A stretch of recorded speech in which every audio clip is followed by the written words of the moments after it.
there guys, thanks for checking out my interview with Vincent V from Lucky Duck Games. We have a chat about their latest Kickstarter, Kingdom Rush, which is just about to finish on Kickstarter soon, about 48 hours by the time this comes up online on YouTube. We have a chat about their processes of choosing which games they do for the catalogue of games that they put out. We also talk about their upcoming trip to the UKGE and some various other interesting facts and topics about Lucky Duck in general. So sit back, enjoy the interview, and please comment below for any questions you might have for either of us. Thanks a lot. Enjoy the interview. Hey Vince, how you doing, buddy? Very good. What's up? So we've got Kingdom Rush on Kickstarter at the moment. And It's got, on my notes, when I made the notes for this video, it's got less than 60 hours to go. So I think it was about 58 when we started this. Correct. Almost £600,000 and almost 8,300 backers. And more importantly, 30 miniatures. Yeah, fair enough.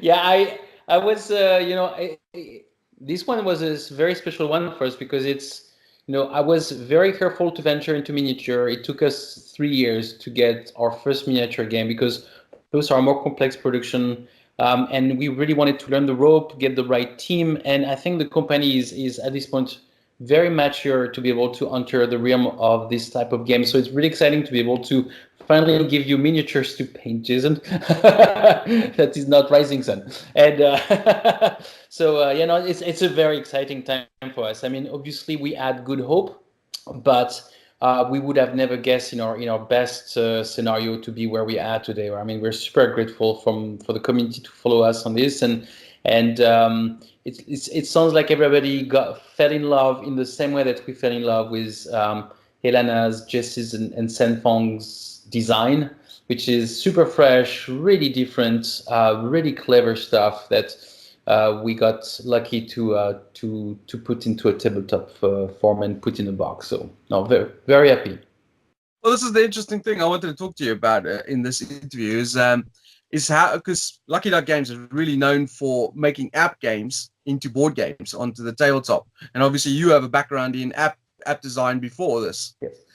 And it's really interesting to me how you design that, how you come across that process, because do you choose, like, this is like, for example, when you go, this is Fruit Ninja, let's make this into a board game, or does someone come to you and go, I've got an idea how to make Fruit Ninja into a board game, How do you do that process? So it kind of goes both ways. And actually, as a matter of fact, we were working with Senfong and Jesse on Mutants, and they were both like, hey, by the way, if you ever get Kingdom Rush, we are mega fan. We've played all the series 3 times each, and it will be an amazing license to get.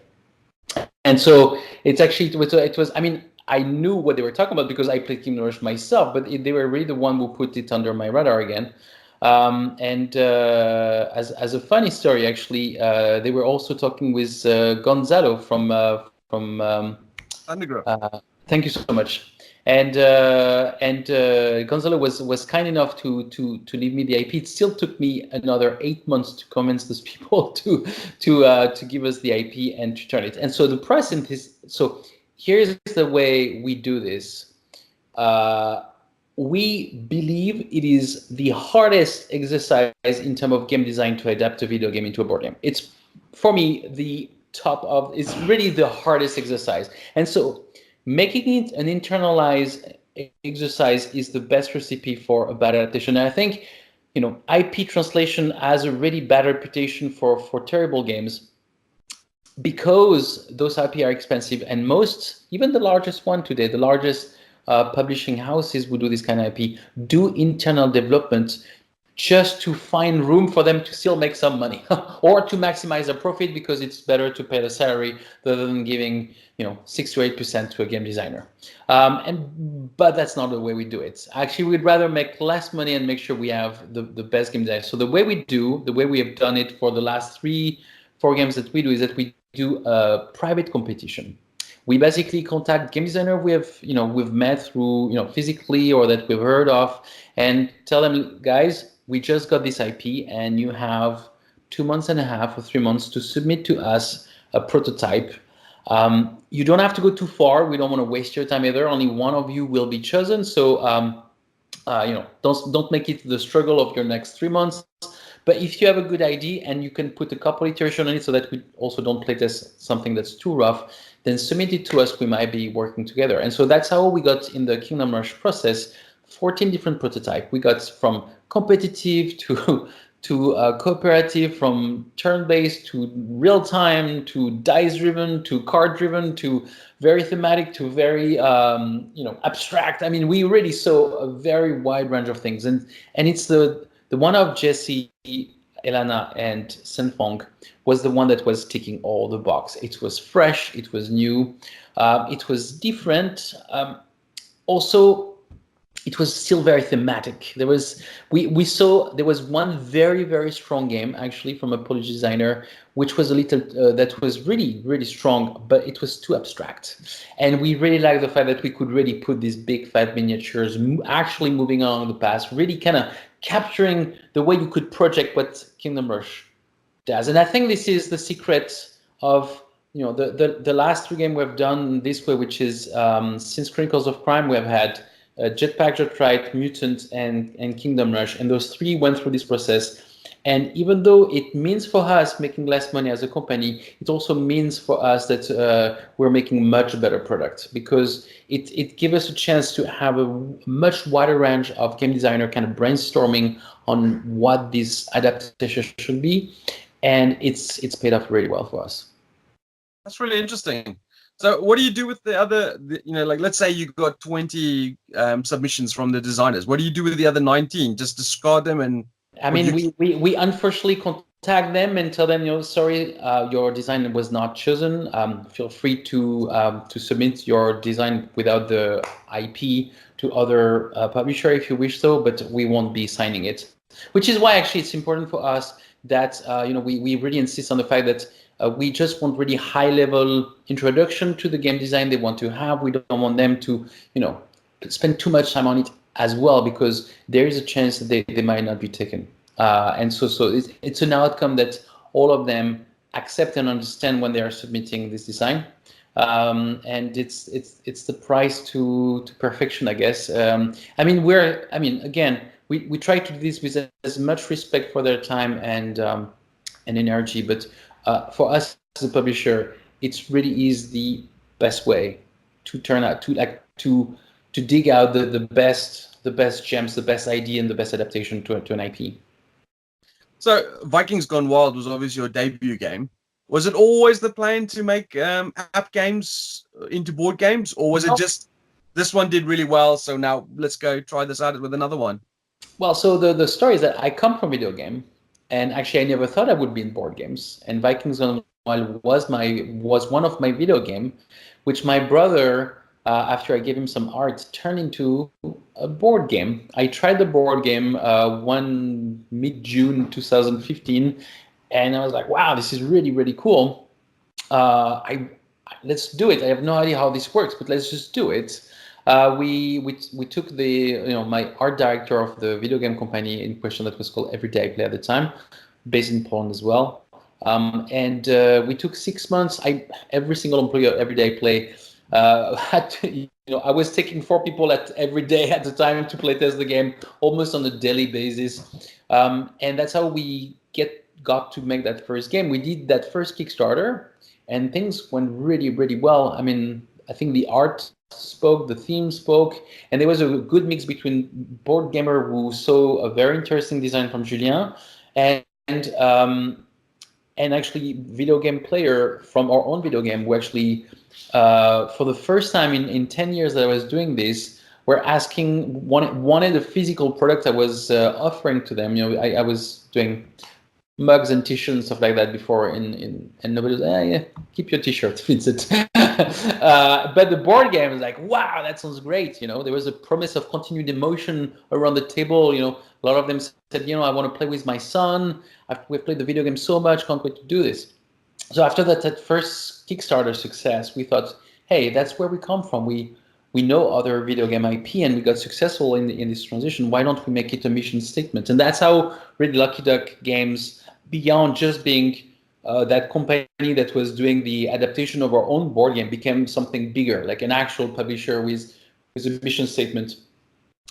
It was not all beautiful and green. The truth is, the first year was difficult because the mistake we did and the learning we had was that we went for the IPs first that had the highest reach, meaning the most download, the one that we thought were the most visible and the most recognizable.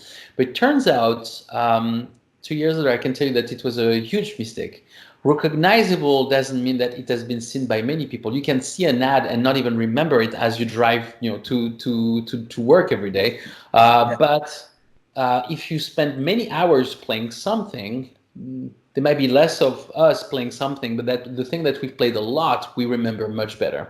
And Fruit Ninja and Zombie Tsunami, which were those two titles at the beginning, really suffered from this. And we're basically two titles that really underperformed for us. They did really poorly, clearly, in terms of sales and in terms of finding a community, finding people. And I think, and it became very clear that both had one thing in common, is that they had what we call in free-to-play games a low retention. Basically, people were playing it just a couple of weeks and that's it.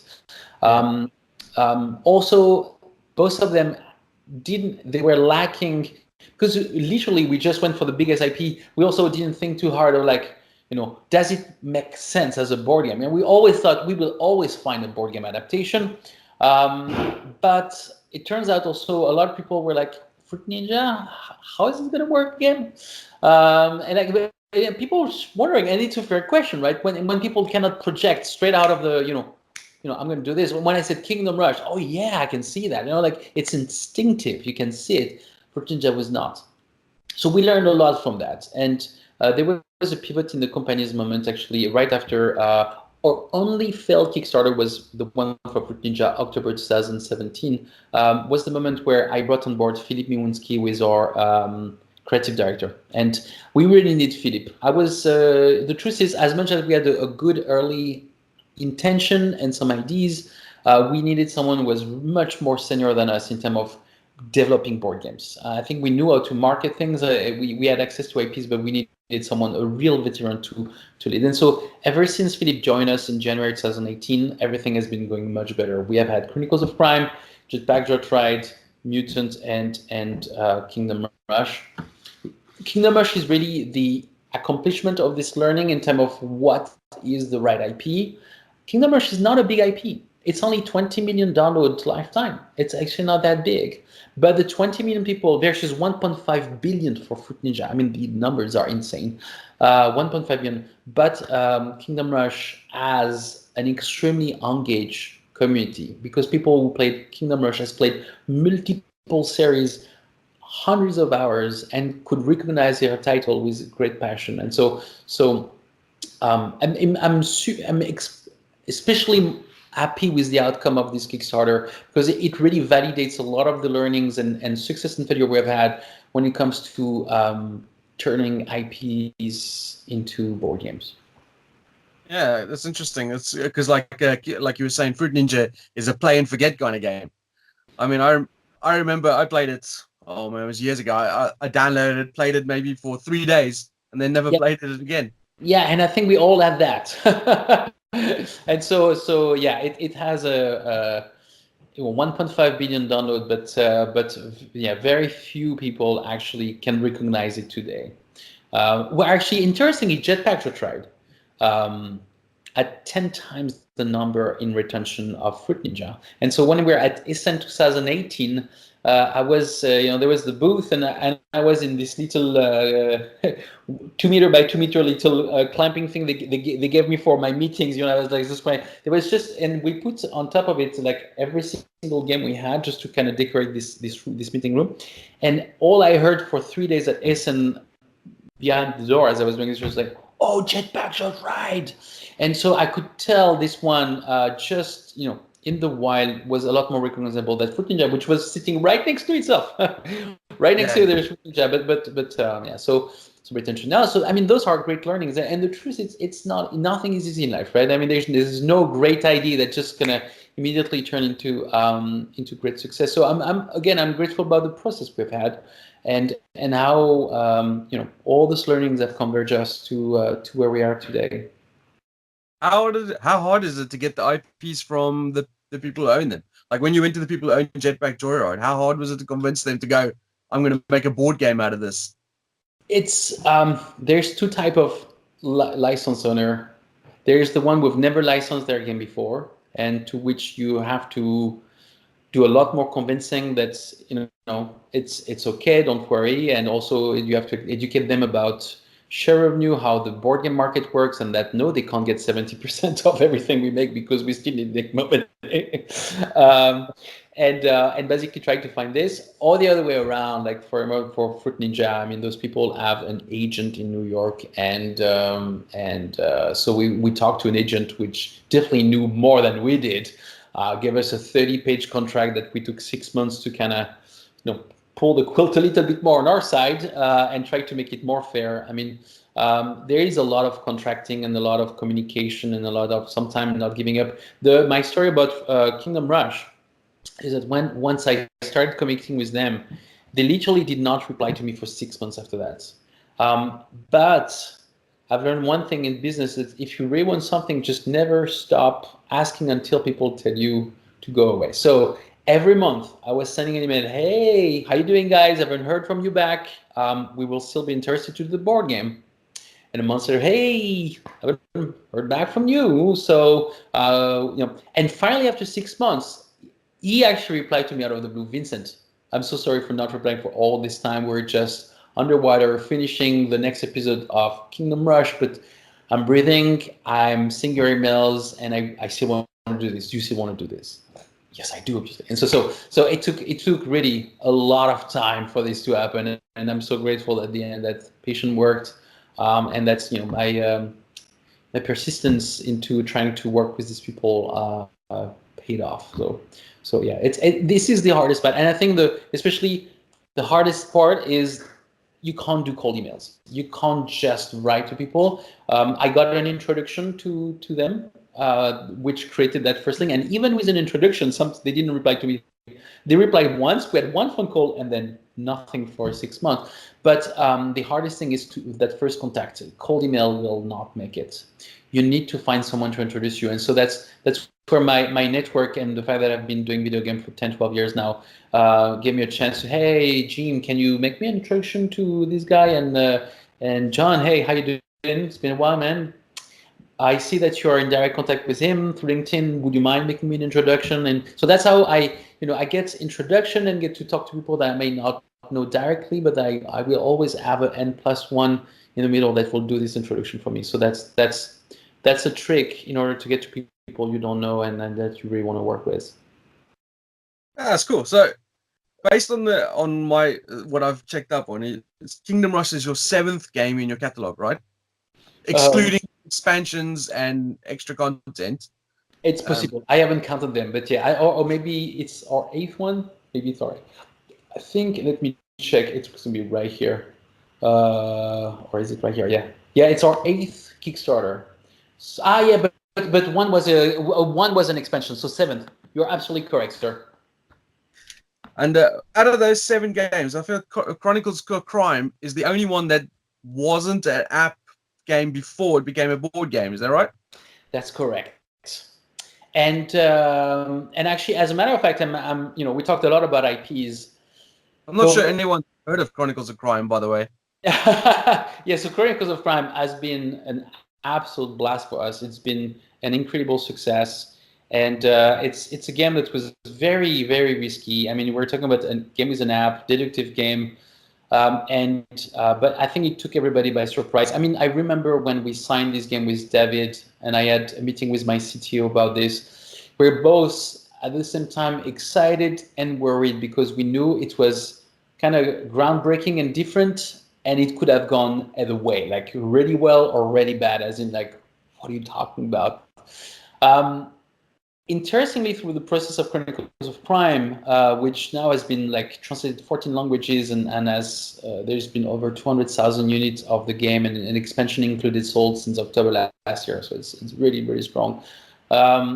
We have realized that actually this part of our past, which is building building mobile games, is probably a more interesting heritage than the fact that we know people who have big video games, sorry.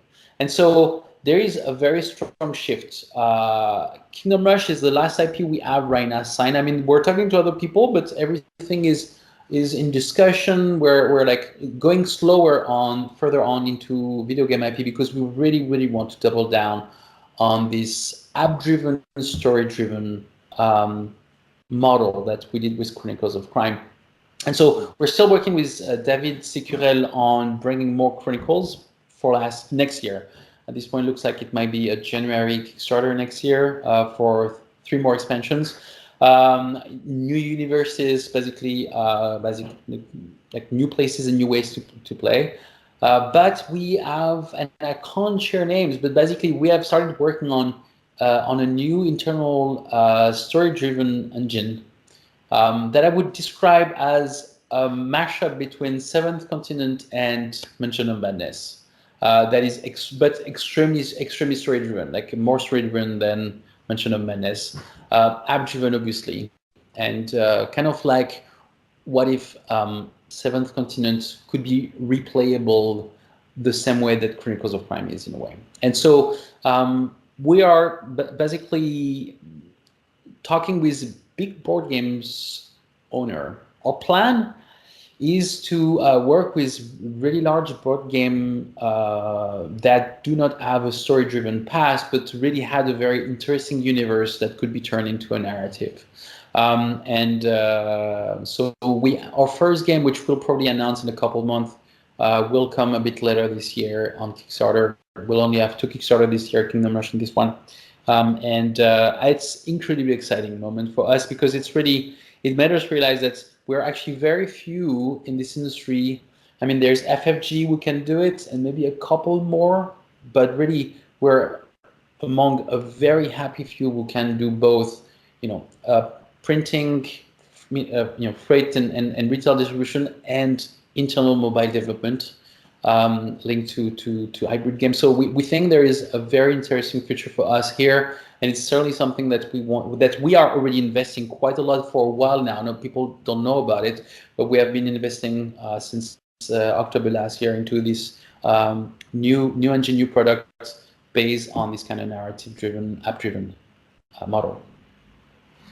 So when you say it's a cross between Seventh Continent and Mansions of Madness, is it sort of set in a Cthulhu-style world? No. So thematically, it has nothing to do with that. I'm really purely talking mechanically. It is a heavily story-driven exploration game. So imagine that.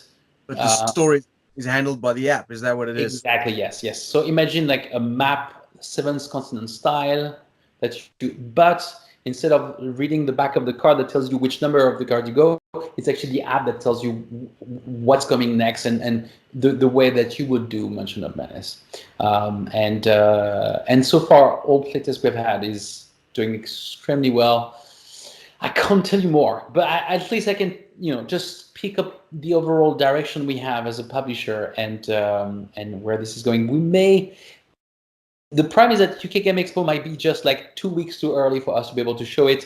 I think we'll be able to show it at Paris Ludique, which is end of June, and Dice Arrow Convention. This is the time where we'll be showing the first prototype of the new game we're working on. It is not Cthulhu, it is not Seventh Continent, it's a thing of its own, and which I can't share just yet.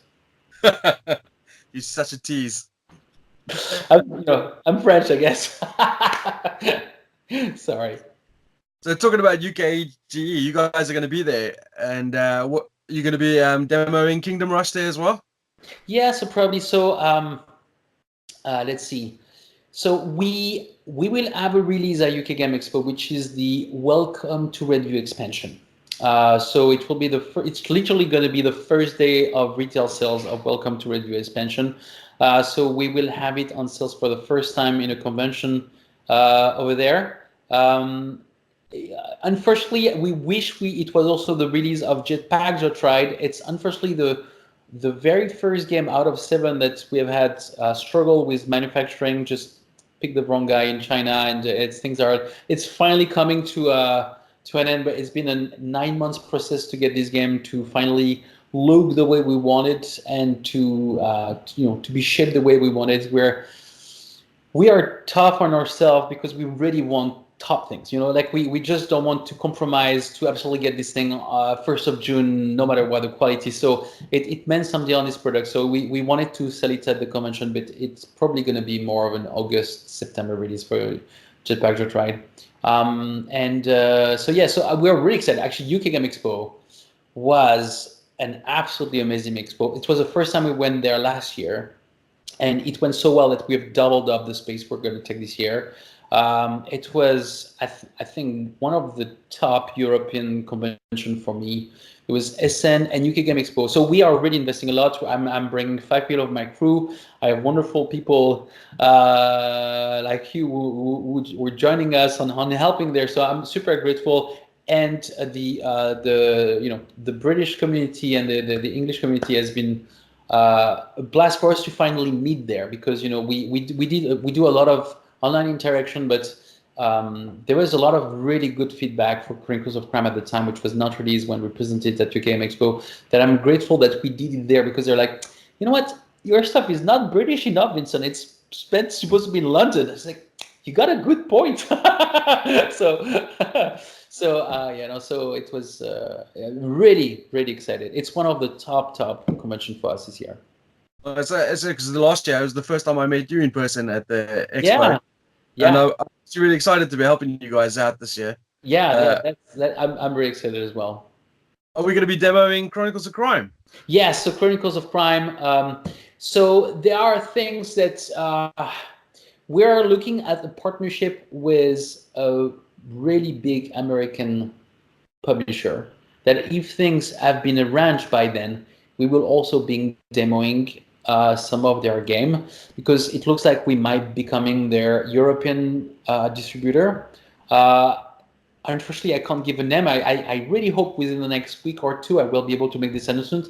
Really exciting stuff. People that I have a huge respect for, person that I've known for a long time in the industry, and they are very US-centric, and we're excited to partner with them to bring them to Europe. So we might actually show more than Lucky Duck games. But on the Lucky Duck game side, Kingdom Rush, Chronicles of Crime, Jetpack Joyride for sure, and possibly a first preview, a pre-production copy of Mutants. So yeah, that will be the program for us there. That's awesome. Looking forward to that. Yeah, absolutely. You can tell me who the publisher is after we've done the interview. Yeah, maybe I can. So much teasing today, isn't it? I'm like, I can't tell you. It's like. So I got one last question for you. Publishers tend to work in advance of how many games they got coming out in the future. How far in advance do you guys work to know what you've got coming out for the future? Well, it's a fair point. I think you always need to have at least 3 games in your pocket that you're working on in cooking, because it takes a lot of time to bring games to. I think our internal process is about a year between a signing and an actual retail release, if not a year and a half when there's a Kickstarter. So those are really long cycles. So we definitely have stuff under our arm. I can't share much of them, but all I can tell you is that a lot of it right now is definitely focused on app-driven, story-driven things. I think Chronicles of Crime really, because we have been deep on this for 2 years, really educated us really well on what makes a good app-driven things. Because it's not only about the tech, it's all the incredible amount of playtests and back and forth on all the scenarios that are like, we went too far on this here. This is not working, or there's not enough of that in this scenario. This is not working. People don't realize how much work one scenario of Chronicles of Crime represents. It's an insane amount of iteration for them to be right, because it's a game of combination. So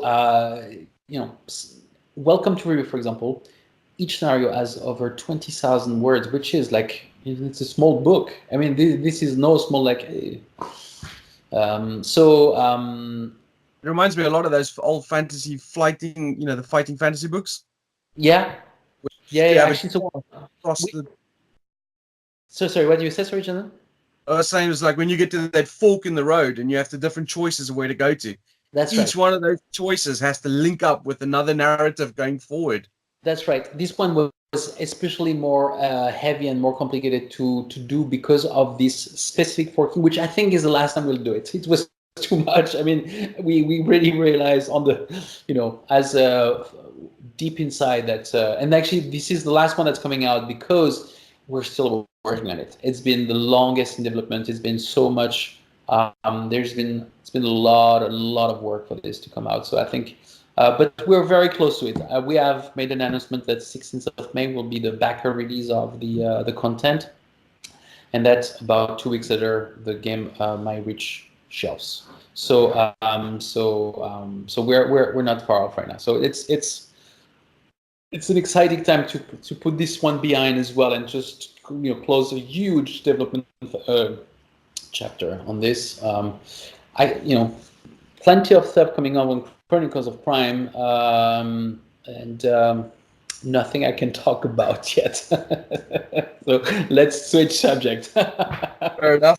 I was going to mention as well, finally, is how much work you guys put into the community as well. I mean, you're very active on all the Facebook pages, forums, and stuff like that. And when it comes to previews for your games, you make an insane amount of preview copies to send out. I mean, I think it's for Kingdom Rush. Was it 60 copies you sent out? Yeah, actually, I'll tell you what. We actually manufactured 100, and we send 60 to reviewers, and we send 15 to what we call Lucky Duck champions. There are people that we have been exchanging for like a couple of years now, very active. And they help by making local demo of that one copy everywhere. And I'm super grateful for these people. Most of the time they do it out of passion for what we do, and obviously we try to compensate them for what they do here. But I'm super grateful to have this. So yes, the truth is, we would be nowhere without the community around Lucky Duck Games, and we would not exist without Kickstarter, without our Kickstarter backer, and it's something that's part of our DNA, and so it cannot go away. I mean, I'm a nut about board game. I mean, if you see this wall, this is just like a part of my madness. So I'm just genuinely present there as nerdy as anyone else. I just happen to be on top of being a very heavy consumer which is not making my wife very happy. But on top of being personally a very heavy consumer, I'm just lucky to also being a creator. So I just it's not a one-sided conversation. What was really different for Kingdom Rush is that for the first time we had this champion demo. But on top of that, I've been very lucky to be able to work with professional Voodoo demos. For example, in the UK, I've been super lucky to work with Paul Grogan, who has been demoing Kingdom Rush in many conventions. In France, we have a person called Leandre, who is also a professional demoer, who has been literally doing little cafe demo throughout the entire month of May. And we have like similar kind of partnership in the US to try to. I really believe that a successful Kickstarter is a Kickstarter where the game has been absolutely exposed, is not put away. I think a lot of creators are really scared to be judged, especially on their first game. So they barely show their game. There was one demo here and there, but they are really scared of the feedback, or there was some early feedback and it was it was average, we'll say. So they're like, And so, but I really believe that everything we do is so strong. I want as many people to try it because I'm positive that most of them will have a good time with it. So therefore, increasing demo presence, increasing, putting this game out there, even if it's a prototype and even it's not super sexy, is the best marketing tool you can have to kind of to spread the word. And if the game is good, right? And so if you believe in what you've done, just that's what we try to do here. We really maximize presence on tables in places where we were not through, people. Fair enough. Well, thank you very much for chatting with me, man. I really appreciate it. Thank you so much, Jason. That was a great conversation. You asked was the topic. I rarely say that I can't say things. So so you asked all the right question, I guess. And thank you so much for having me today. It's a pleasure. We are huge fan of your channel. So and of your painting work. If you want to do my Rising Sun, this can still. Just let me know. I'd love to send you my Rising Sun box. But anyway, thank you so much, man. Thank you very much. Appreciate that. No, great. Congratulations on the success of Kingdom Rush. It's a fantastic game. I've obviously put up a video and painted some of the figures, and I've enjoyed it immensely. It's really clever. Jesse and Sang have done a great job on that.